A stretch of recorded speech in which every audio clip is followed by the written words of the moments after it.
Bonjour et bienvenue dans mon podcast What's Your Green Plan. L'objectif de ce podcast est de créer un espace de discussion autour de la durabilité en explorant comment les leaders d'opinion, entrepreneurs, freelance, solopreneurs et citoyens engagés comme vous perçoivent et intègrent la durabilité dans leur quotidien professionnel et personnel. Aujourd'hui, j'ai la chance d'accueillir Romain. Romain, est-ce que tu peux te présenter, nous raconter un petit peu ton parcours? Bonjour Alexa, puis merci pour l'invitation. Alors moi, je suis très fier aujourd'hui de proposer de l'électroménager éco-compact qui soit premium. Il faut savoir que mon patron, moi je travaille dans une entreprise, je suis directeur commercial, j'ai un patron, et mon patron, quand il était étudiant, il avait une vingtaine d'années, il vivait dans un petit appartement à Paris, un studio, et il aimait beaucoup faire la fête, recevoir ses copains, mais il y a un truc qu'il détestait faire, c'est de faire la vaisselle une fois que tout le monde était rentré. Alors il s'est dit, moi, il me faut un lave-vaisselle parce que j'en ai marre. Mais il n'a pas trouvé de lave-vaisselle qui rentre dans sa toute petite kitchenette. Et donc il s'est dit, bah, ça n'existe pas, il va falloir que je l'invente. Et donc il a créé Bob, le lave-vaisselle éco-compact. Et on l'a sorti en 2020, on en a vendu bientôt 100 000 exemplaires. Et moi, mon rôle, après avoir travaillé quinzaine d'années à l'étranger, aux Pays-Bas et au Japon essentiellement. À mon rôle aujourd'hui, je suis directeur commercial et donc j'exporte cette solution made in France qui se veut écologique et durable dans plein de pays, en Amérique latine, en Afrique du Sud, en Asie et puis bien sûr en Europe. Super, bah, je pense que maintenant tout le monde a compris pourquoi je t'ai invité dans ce podcast. Alors, on va se lancer tout de suite, dans le dur. C'est quoi pour toi, ta définition de la durabilité? Pour moi, la définition de la durabilité dans mon domaine, parce que voilà, chacun son interprétation, c'est très large. Mais moi, dans mon domaine, qui est, nous possédons une usine en Vendée, donc on fabrique de l'électroménager. Donc pour moi, la durabilité, c'est de la réparabilité. Il faut savoir que bah, tout le monde le sait, hein, mais les produits souvent électroménagers sont conçus avec ce qu'on appelle l'obsolescence programmée, c'est-à-dire ils sont programmés pour, au bout d'un certain temps, ça dépend des fabricants, ça dépend du prix du produit, mais bon, d'un certain temps tomber en panne volontairement pour pousser le consommateur à racheter un nouveau produit et donc toujours consommer plus. Et qui dit consommer plus dit aussi consommer plus de ressources, des ressources qui à l'origine sont naturelles. Et donc nous chez Dantec on lutte contre l'obsolescence programmée avec des produits électroménagers qui sont réparables à vie. Nous on nous dit oui, mais quelle est votre garantie? Non, on parle pas de garantie 2 ans, 5 ans, 10 ans. Bon, tout le monde le fait ça. Non, nous on dit voilà, il est réparable à vie. Vous achetez notre lave-vaisselle. Alors on a peu de problèmes de maintenance, mais ça arrive qu'il y en ait. C'est ça. Et dans ces cas-là, on dit bah nous on vous fournit à prix coûtant c'est-à-dire c'est quelques euros, hein, à prix coûtant la pièce qui fait défaut, on vous l'envoie. On vous envoie aussi un lien YouTube, un tutoriel très ludique, hyper bien fait, sympa et court, qui va vous donner envie de démonter les 4 vis de Bob pour aller changer la pièce. On a d'ailleurs le meilleur indice de réparabilité du marché en Europe pour le lave-vaisselle. On a 9,3 sur 10 personnes ne parvient à une telle note. Nos clients sont très satisfaits de notre service après-vente en disant ouais, c'est quand même incroyable parce que j'ai pas eu besoin de remballer le produit, de le réexpédier à votre usine, d'attendre quelques semaines que vous le répariez, que vous me le réexpédiez, parce qu'à chaque fois, ça fait du transport, donc encore une fois, on émet du carbone, enfin bon, voilà. Donc nous, on essaie vraiment, autant que possible, de limiter ça. Donc pour nous, la durabilité dans l'électroménager, ça doit être égal à la réparabilité. Super intéressant. Et toi, tu as toujours travaillé, dans un secteur qui portait la durabilité ou comment tu es arrivé à travailler là-dedans? Alors, mea culpa, pas du tout, hein. Moi, je n'ai pas travaillé toujours dans ce secteur-là. Enfin, si, dans le secteur de l'import-export, oui, toujours. Puisque mon premier travail, déjà, c'était dans ce milieu-là. Je suis toujours resté là-dedans. En revanche, on n'avait pas cette conscience écologique, parce que moi, j'ai commencé à travailler il y a exactement 20 ans. Et donc, à l'époque, c'était moins à la mode, même si j'aime pas dire le terme à la bonne, mais c'était moins d'actualité. Il n'y avait pas cette conscience, surtout qu'en plus, moi, je travaillais, dès mon premier travail, ça a été au Japon. Il faut savoir qu'au Japon, on n'a pas une conscience écologique aussi avancée qu'en France, encore aujourd'hui. Donc c'est pas primordial pour les Japonais, voilà, de protéger l'environnement. Je ne vais pas rentrer dans les détails. Mais donc non, moi-même, j'ai eu un cheminement, mais qui a quand même commencé il y a longtemps. Peut-être qu'on en parlera après. À titre personnel, je faisais des choses dans le sens de la planète et de la protection de l'environnement. En revanche, dans mon travail, moins.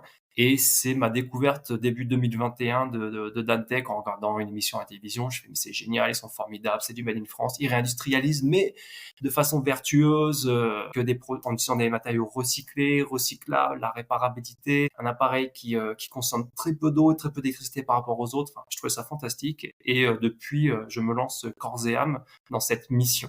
Je le sens et je te suis justement, sur LinkedIn, pour ça Merci. et je trouve que c'est très beau. Alors ce qui est intéressant, aujourd'hui, c'est que, ben, on a un invité qui vend un produit, en fait, autour de la durabilité. Généralement, les invités, en fait, ils sont dans un secteur et puis ils essayent d'intégrer des choses. Mais alors comment ça se passe quand son propre produit, il est sur la durabilité? Les employés, comment ça se passe? C'est quoi, tu vois, l'état d'esprit dans la boîte? Est-ce qu'on s'oublie justement parce que quelquefois, tu as un peu le cordonnier le plus mal chaussé, tu vois? Tu as ton produit, OK, on est à fond dans l'impact, la data, on fait tout pour que le produit soit le plus vertueux et qu'il aille dans le sens de la planète et de l'environnement. Mais peut-être qu'ensuite les équipes, eh ben, on n'est pas, alignées comme il faut ou on oublie de mettre des pratiques. Comment ça se passe chez vous? Bon, alors moi, comme je fais beaucoup d'exports et que j'ai beaucoup de clients étrangers, en anglais, ils utiliseraient le terme français, ils diraient toucher. Donc oui, tu touches un point sensible, c'est-à-dire que on a tous nos contradictions. Par exemple, début janvier, je m'envole pour Las Vegas pour participer à un salon qui est important parce que c'est le plus grand salon mondial de l'électronique pour le grand public.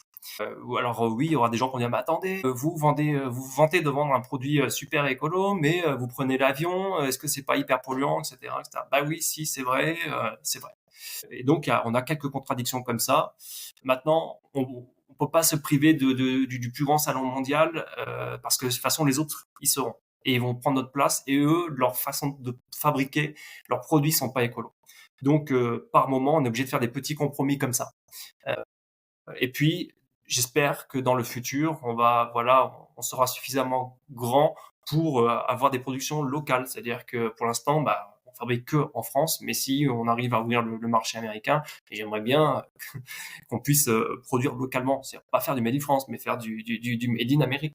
Après, on a quand même une conscience, bien sûr, mais je vois mon patron, par exemple, Antoine, il se déplace soit en métro, soit à vélo. Il vient beaucoup à vélo, il n'a pas de véhicule, il n'a pas de voiture.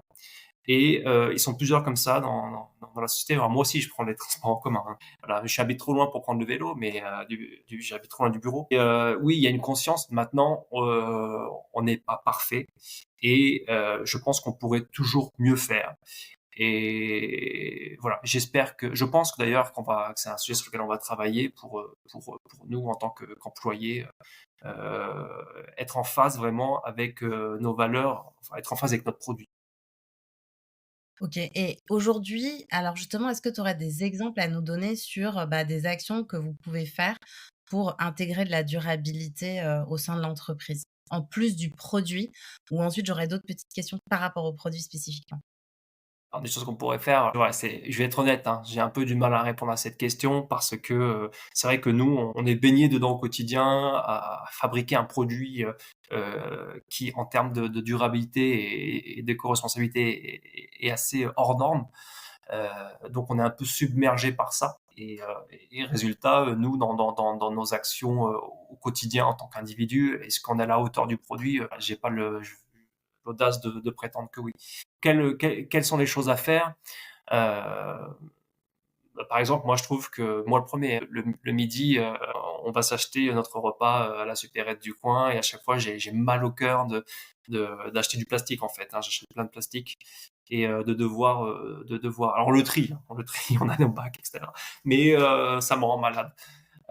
Et je me dis, tiens, bon, il n'y a pas quelque chose à faire. Justement, on en parlait hier, parce que hier j'étais au bureau, et On disait oui, prochain bureau, ce serait super d'avoir une véritable cuisine, où on puisse faire des repas, machin, où on n'ait pas besoin à chaque fois d'aller consommer du plastique, des emballages jetables. Donc il y a clairement quelque chose à améliorer. D'ailleurs, là je dis ça pour le bureau, mais il faut savoir qu'on a une usine en Vendée où il y a une quarantaine de personnes. Et là, pour le coup, eux, ils viennent avec leur panier repas, ils utilisent des assiettes.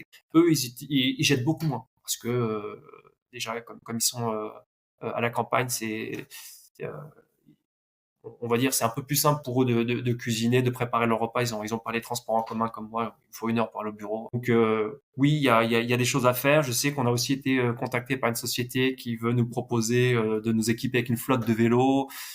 Mais je lui dis, mais voilà, alors, tous ceux qui sont sur Paris, ils ont des vélos. Moi, je suis en transport en commun. Ça. Et puis, notre usine, en revanche, ils habitent parfois un peu loin. Ce sera pas possible pour eux de on sait pas, on verra. Peut-être qu'un jour on aura tous notre flotte de vélos. Il y a plein de choses à faire. Après, il faut que ça s'adapte un peu à la vie de chaque employé et c'est pas le plus simple et c'est un vrai challenge. Comment on construit justement, comment on produit un produit, bah, justement éco-conçu? Ça se passe comment? Alors ça se passe en étudiant tout ce qui se fait, toutes les solutions et en essayant de proposer, une solution qui répond à des problèmes pour lesquels il n'y a pas encore de solution. Faut savoir que notre lave-vaisselle, si on le compare, bon, il est de taille compacte. Ça n'existait pas en France il y a quelques années, maintenant on commence à en voir arriver, qui viennent d'Asie.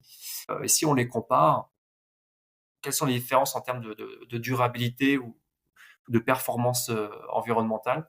Eh bien, d'abord, le nôtre, il est fait à partir de matériaux recyclés. On a 85% de plastique recyclé.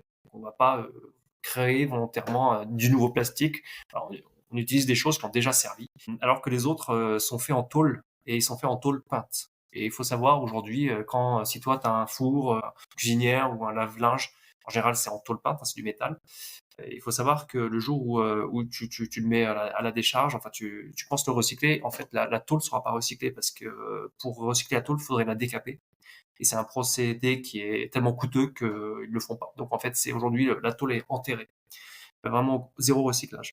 Donc déjà, rien que le fait d'utiliser du plastique recyclé, qui en plus est stable, on a un produit qui d'office est plus écologique. Et en plus, comme c'est du plastique et que c'est pas de la tôle, il est beaucoup plus léger. Nous, les produits de taille équivalente, ils font 5-6 kilos de plus que l'autre. Donc tout ça, quand tu l'envoies, quand tu le transportes, bah, plus le produit est léger, meilleur est ton bilan carbone. Et puis, en termes de performance énergétique, nos appareils consomment beaucoup moins d'électricité que des appareils équivalents. Et même, il y a un truc qui est amusant à noter, c'est que les gens disent, ouais, mais moi, la vaisselle, je la lave à la main, donc je n'utilise pas d'électricité. Donc c'est plus écologique que votre produit qui lui utilise l'électricité. Alors moi, je fais, bah, si vous lavez votre vaisselle avec de l'eau froide, oui, je veux bien croire que vous utilisez moins d'électricité que nous. Mais non, en général, les gens utilisent de l'eau chaude ou tiède. Donc il faut bien la chauffer, cette eau. Et pour la chauffer, il faut utiliser de l'énergie. Et bon, souvent en France, on a un chauffe-eau, c'est électrique, parfois c'est au gaz, mais voilà, on consomme quelque chose. Et donc, nous, on a demandé à des organismes externes certifiés de faire la comparaison entre nos appareils et des appareils de taille standard et le lavage à la main. Et dans tous les cas, quel que soit le scénario, notre solution est la plus écologique. C'est-à-dire qu'on va consommer moins d'électricité que quelqu'un qui lave ses assiettes à la main avec de l'eau du chauffe-eau.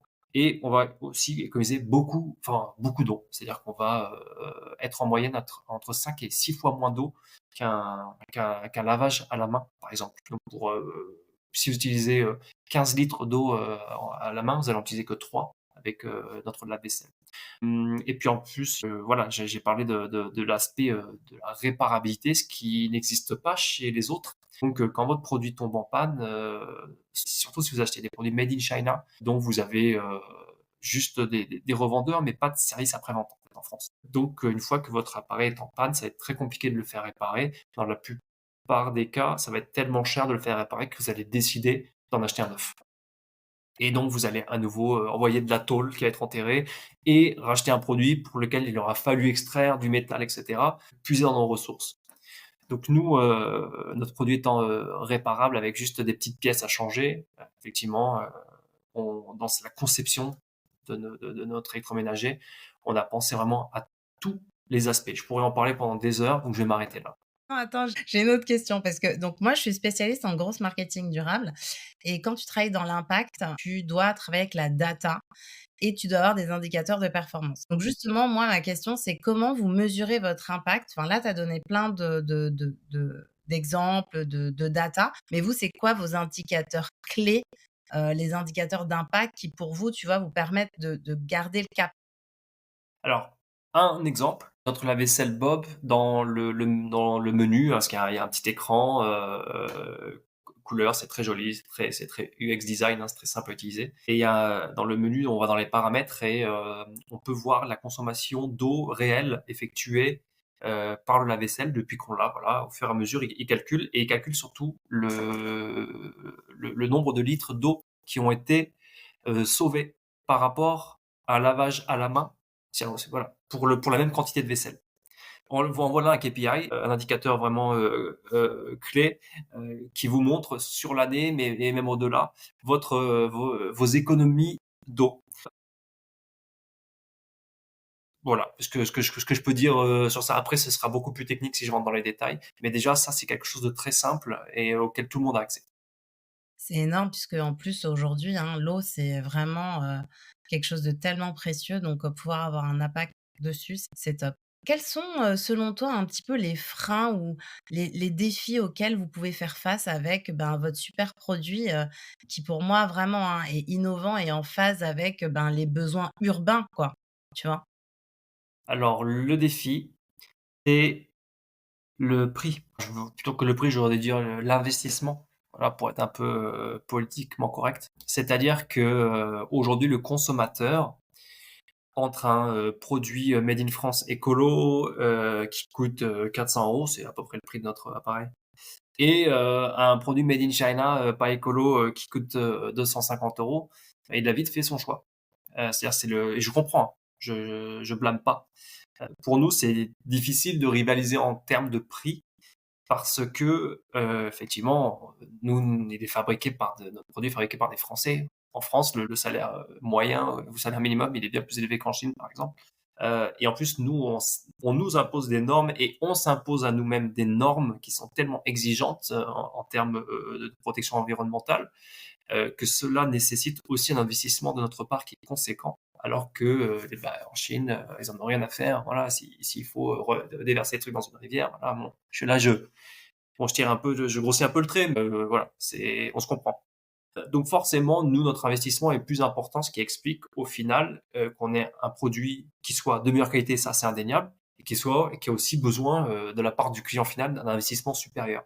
Et c'est ça le vrai défi. Alors pour essayer de faire comprendre, de faire passer le message aux gens, on leur dit oui, mais là aujourd'hui, vous investissez plus pour un produit français qu'un produit chinois, mais sur le long terme, votre produit français, il va durer plus longtemps. Si à un moment il y a une panne, il va se réparer très facilement, alors que le produit chinois, va falloir le changer. Donc au final, vous allez payer plus. Et dans l'usage même, dans l'usage, je l'ai évoqué tout à l'heure, mais votre produit chinois, il va consommer beaucoup plus d'eau. Donc c'est simple, entre la vaisselle, il peut nettoyer la vaisselle quotidienne de 3 personnes avec 3 litres. Et notre plus gros concurrent chinois, lui, peut nettoyer la vaisselle quotidienne de 2 personnes, ce qui est un peu plus petit, de 2 personnes, mais avec 5 litres. Nous, 3 personnes, 3 litres. Le concurrent, c'est 2 personnes, 5 litres. Et puis, eux, ils consomment plus d'électricité aussi. Donc, au final, au bout de quelques années, notre produit sera finalement moins cher tout en étant de meilleure qualité. Donc, aujourd'hui, nous, le défi, c'est vraiment de faire passer ce message aux gens. Génial. Et par rapport aux opportunités, parce que, je pense que, ben, vous avez encore plein d'idées dans cette boîte et je crois que j'ai vu un petit cousin, Oui. petite cousine.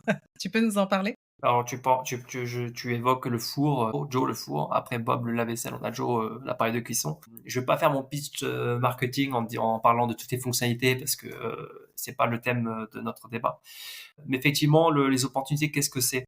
C'est que, aujourd'hui, en Europe et même, en fait en Occident et dans beaucoup de pays d'Asie, plus de 50 des foyers sont composés d'une ou 2 personnes.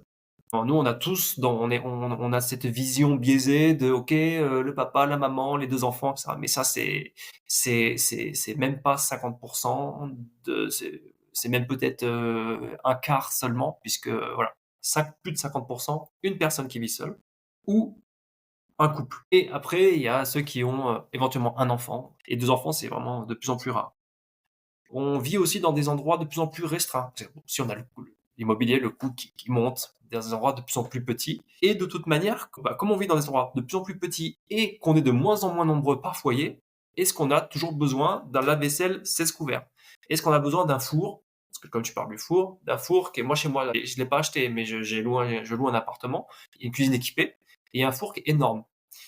Honnêtement, quand je cuis un poulet de 2 kilos, c'est des belles bêtes, hein. Et en fait, j'ai calculé, je pourrais en mettre 4 ou 5 dans mon four, tellement il est grand.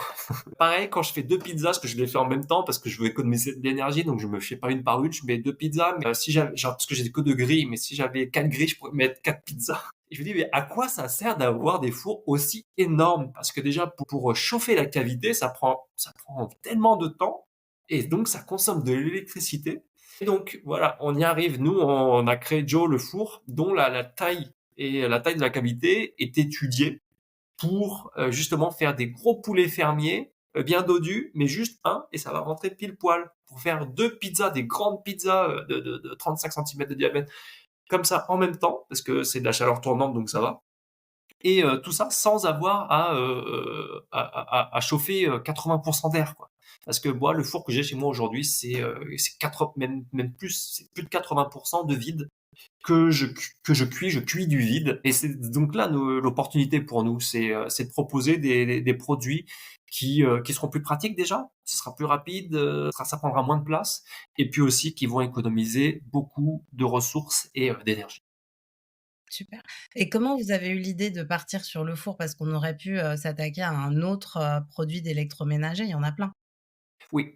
Alors d'ailleurs, un des produits auxquels on pensait avant le four, c'était, je révèle rien, je dévoile rien, c'est pas confidentiel. On y pense toujours d'ailleurs, c'est le lave-linge. Parce que ça, c'est quelque chose qu'on nous demande souvent. On demandait le lave-linge, un mini lave-linge, ah non, on l'achète direct, parce que voilà, justement, parce que les gens vivent seuls ou à deux et qu'un lave-linge c'est énorme et ça pèse une tonne. Ça pèse une tonne et c'est justement là le défi là, technologique, et c'est pour ça qu'on l'a pas encore fait. Créer un petit lave-linge, c'est faisable. Le problème, c'est pour l'essorage. Parce que dans le lave-linge, tu dois probablement le savoir, mais pourquoi ça pèse si lourd? C'est parce qu'il y a il y a un poids en béton en fait à l'intérieur. On met au moins 20 kilos. Il y a un bloc de béton de 20 kilos à l'intérieur pour que le lave-linge, lorsque tu vas faire l'essorage, il ne se balade pas dans ta salle de bain, quoi, ou ta buanderie. Et donc, le problème, c'est d'être capable de créer un petit lave-linge, ça c'est possible, mais un petit lave-linge qui essore, ça c'est très compliqué parce que il va sauter partout. Et c'est pour ça qu'on l'a pas encore fait. Même si on a des idées et qu'on y pense. Et donc aussi, bon, qu'est-ce qu'on pourrait faire d'autre? Qu'est-ce qu'il y a comme amélioration à faire? Et déjà, le four, c'est quelque chose d'indispensable parce que autant le lave-vaisselle, tu te fais, ok, bon, si je vis seul, je peux nettoyer mon assiette à la main. Si j'ai pas de lave-vaisselle, je vais pas mourir. Par contre, même si tu vis seul, tu as besoin de manger. En France, on a quand même beaucoup de cuisine qui se fait au four. Parmi les plats préférés, c'est effectivement les pizzas et le poulet rôti. Donc, on a besoin d'un four. Je connais personne qui a pas de four ou qui a pas de micro-ondes. Voilà, c'est rarissime. Donc, on s'est dit, bah voilà, on va résoudre ce problème dont j'ai parlé tout à l'heure de place et d'énergie voilà, en faisant un four compact. Et donc, il arrive. Super. Et comment tu vois alors justement un petit peu, l'évolution dans votre secteur? C'est, partir sur, est-ce que tu penses que tout le monde va aller vers le chemin de l'éco-conception? Est-ce que tu penses qu'on va vers des choses compactes ou plus grandes? Enfin, tu vois, moi, je vois le téléphone, il y a hyper longtemps, on est arrivé à miniaturiser les téléphones. Maintenant, ils sont, 10 fois plus gros. Donc, tu vois, il y a eu un moment où en fait, on allait vers le petit, après on va vers le très grand. Comment tu vois un petit peu comment tu sens les tendances aujourd'hui, toi qui voyages pas mal et qui, est vraiment à l'écoute du marché, quoi? Alors, il y a beaucoup de gens qui nous découvrent et nous disent: «Oui, vous êtes un produit de niche». Et je vais revenir sur ce que j'expliquais tout à l'heure, que ne serait-ce qu'en Europe, plus de 50% des foyers sont composés d'une ou 2 personnes. Quand aujourd'hui, plus de la moitié du marché n'a pas besoin d'un appareil énorme, est-ce que c'est pas plutôt le gros lave-vaisselle standard qui est en train de devenir le produit de niche et le nôtre en train de devenir la norme? Donc, je pense vraiment que nous allons de plus en plus avoir des foyers dont la surface est restreinte. Et donc on n'aura de toute manière pas la place de poser des appareils électroménagers énormes.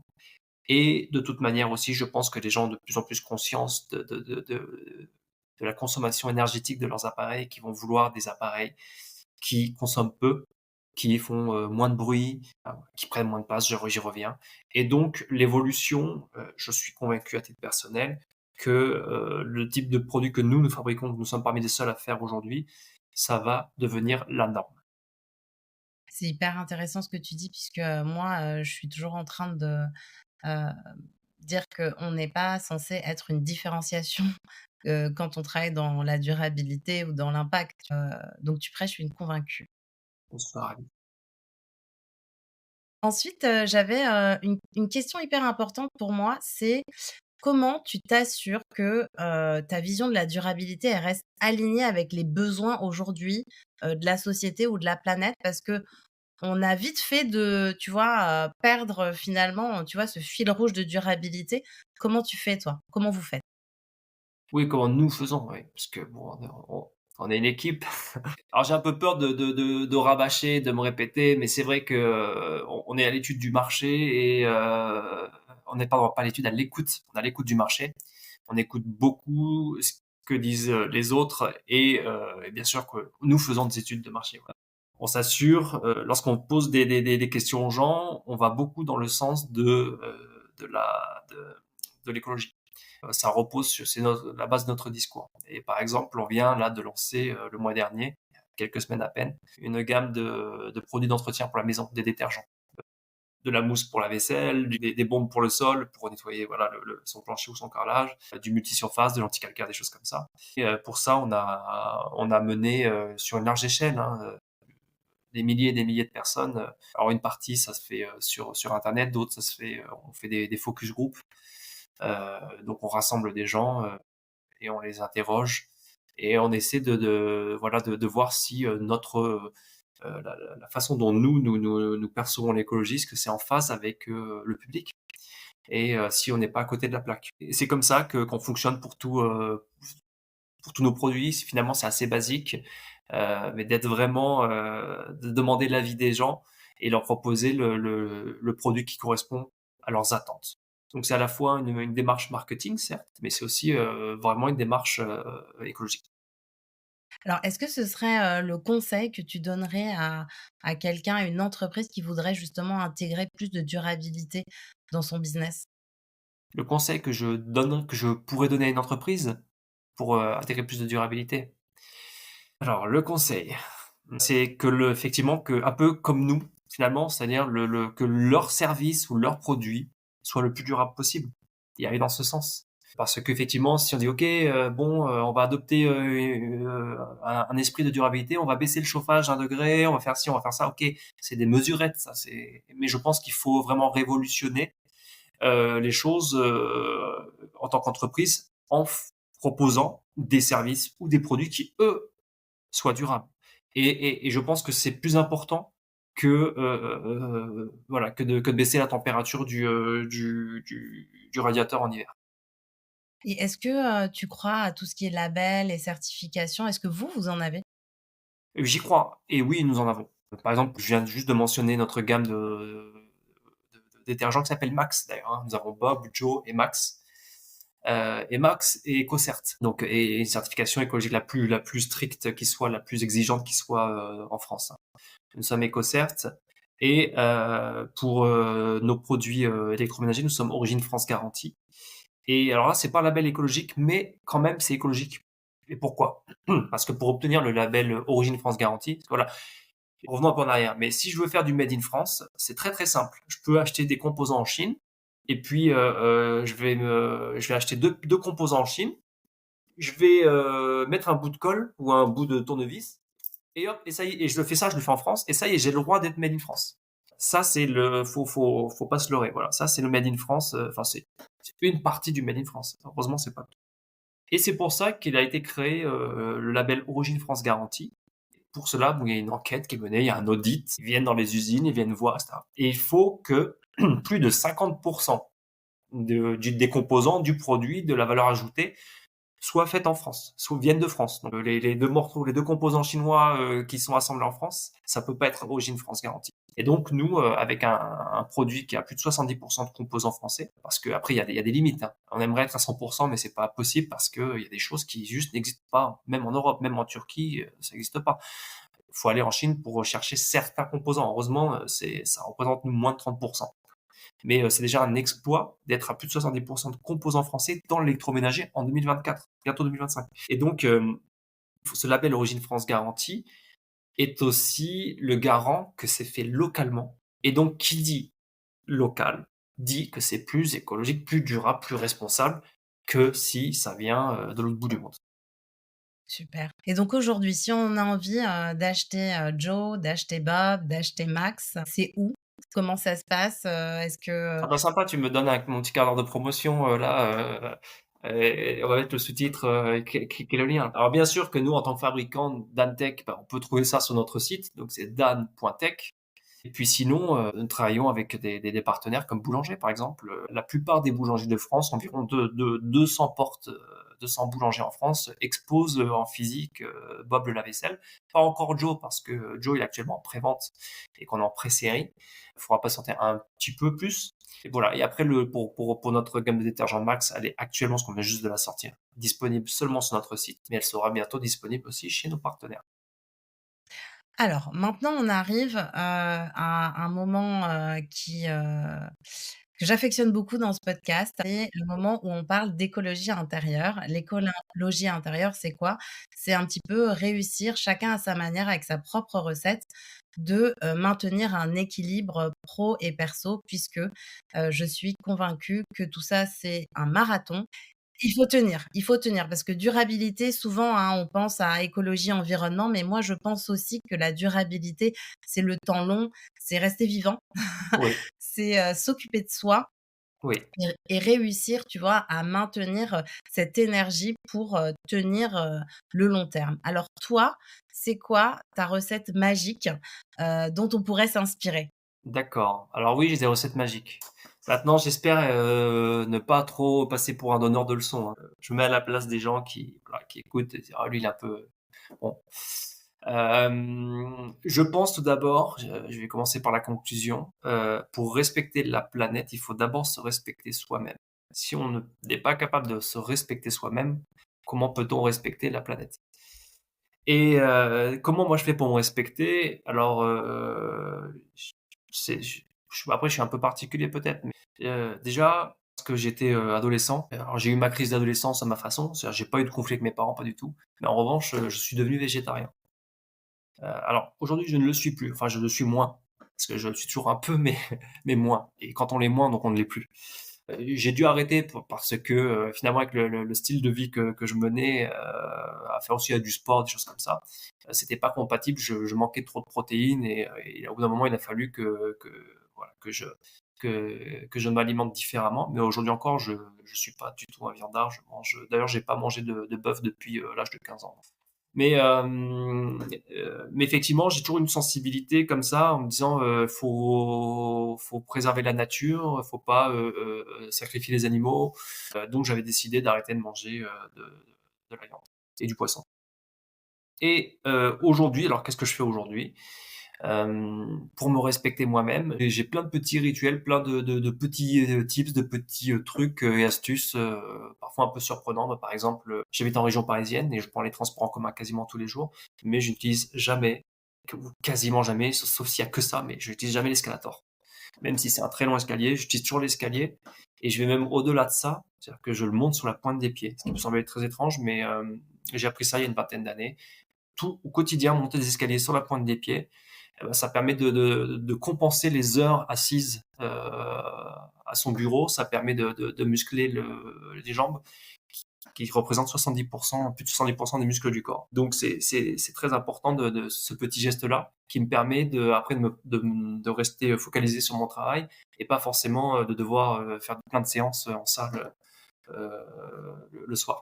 J'essaie de mener une vie saine, c'est-à-dire que par exemple, le midi, je mange pas de féculents pour rester alerte dans l'après-midi, pour pas avoir coup de barre pour pas forcer, voilà. Et si j'ai un coup de barre, je fais la sieste. D'ailleurs, en plus, j'ai un patron qui est tout à fait d'accord. Il dit: «Oui, faut écouter son corps. Si tu as besoin de faire la sieste, tu fais la sieste. On fait pas la sieste 2 heures, hein, c'est, 20-25 minutes, hein». Et voilà, je fais, toutes les semaines, ça m'arrive de faire je fais des siestes. Même en semaine, même pendant le travail. Et puis, donc en fait, oui, j'ai arrêté les féculents, et aussi pour parce que je suis dans une logique de moins manger et de moins consommer. C'est pareil pour l'alcool aussi, je me suis imposé des restrictions. Je me suis interdit l'alcool en semaine et le seulement le je m'octroie de l'alcool seulement le week-end et pas le midi, c'est-à-dire seulement le soir. Tout ça, voilà, pour dans une optique de respect de moi-même, de respect de mon corps et de respect de mon environnement, donc de l'environnement in fine. Et puis après, moi, j'ai tous mes petits gestes, surtout depuis que je travaille chez Dantec, je suis particulièrement sensible à l'utilisation de l'eau et voilà, je diminue. J'ai raccourci mes douches, je prends quasiment plus de bain. D'ailleurs, en fait, j'ai pas de baignoire là dans mon appartement, j'ai qu'une douche. Et puis je nettoie quelque chose à la main, parce que ça m'arrive, hein, quand j'ai une grosse casserole bien sale, je la mets pas dans le lave-vaisselle. J'utilise vraiment le minimum d'eau possible. J'espère que j'ai un peu répondu à ta question sans trop m'étaler. Super. Est-ce que tu, as envie de partager une ressource, je sais pas, un podcast, un livre, quelque chose, qui t'a marqué ces derniers temps, qui a résonné en toi et que tu voudrais partager? Alors, il y a quelqu'un qui a particulièrement résonné en moi ces derniers temps et que je suis avec assiduité. Ce qui est pas facile parce que c'est une personne qui poste quasiment quotidiennement et voilà, j'essaie de trouver du temps. Bah, il s'agit, d'Alexia Huri. Et je vous recommande d'aller voir ces posts qui sont très inspirants. Elle nous présente des technologies, j'aime beaucoup ça. C'est très en rapport avec ce que je fais, des technologies nouvelles qui permettent voilà, de préserver nos ressources, notamment tout ce qui est en rapport avec la production d'énergie. J'adore vraiment ces posts. Ah bah, écoute, merci beaucoup. On pourrait d'ailleurs aller faire, une immersion chez Dantec. Eh ben, tu es bienvenu pour visiter notre île. Alors, c'est en Vendée, hein, voilà, mais on peut y aller. Bah, avec le train, écoute, Voilà, ça devrait pas être on compliqué. passe par Nantes et puis un petit changement voilà, et on est, dans les terres vendéennes. Génial. Alors, ben, je vais terminer par la question signature qui est: «What's your green plan?» Alors, what's your green plan, Romain? C'est quoi ton plan de croissance durable, là, pour les prochaines années? Qu'est-ce que, tu vas suivre, pour, garder le cap de la durabilité? Alors, c'est une question qui peut-être se pose à 2 personnes, à la fois moi en tant qu'individu et moi en tant que directeur commercial de Dantec. Donc en tant que société, effectivement, on va garder notre cap, qui est de proposer, des produits toujours plus performants en matière énergétique avec des composants, recyclés, recyclables, des appareils réparables. Hem Et puis qui sont de qualité. Après, j'en ai un peu parlé. Pour l'instant, c'est une vision à long terme, mais effectivement, d'avoir une production la plus locale possible. Il faut savoir qu'aujourd'hui, on exporte, par exemple, en Asie, ce qui est assez d'ailleurs amusant parce qu'on a plutôt c'est plutôt l'inverse, mais nous, on vend au Japon et à Taïwan. On cherche d'ores et déjà, hein, on cherche des partenaires au Japon pour essayer de monter une unité de production là-bas et pour pouvoir vendre en fait du made in Japan en Asie et pas avoir à l'envoyer par cargo, par conteneur depuis la France. Donc pour rester logique avec nous-mêmes. Donc ça c'est le green plan pour Dantec. Et puis moi, à titre personnel, je suis en train de créer comment on appelle ça, un gîte en province, un gîte à la japonaise. Pourquoi japonaise? Parce que j'ai beaucoup vécu, j'en ai parlé au début, hein, mais j'ai longtemps vécu au Japon. Voilà, je suis marié avec une japonaise. Donc on est en train de faire ça, et puis donc on est en train de rénover une maison, une bâtisse. On est en train de l'isoler, changer une partie des huisseries, et on va même installer une borne de recharge électrique pour les véhicules électriques. Et on va encourager les gens qui roulent en électrique à venir chez nous et pendant qu'ils dorment, bah, voilà, ils pourront recharger leur voiture gratuitement.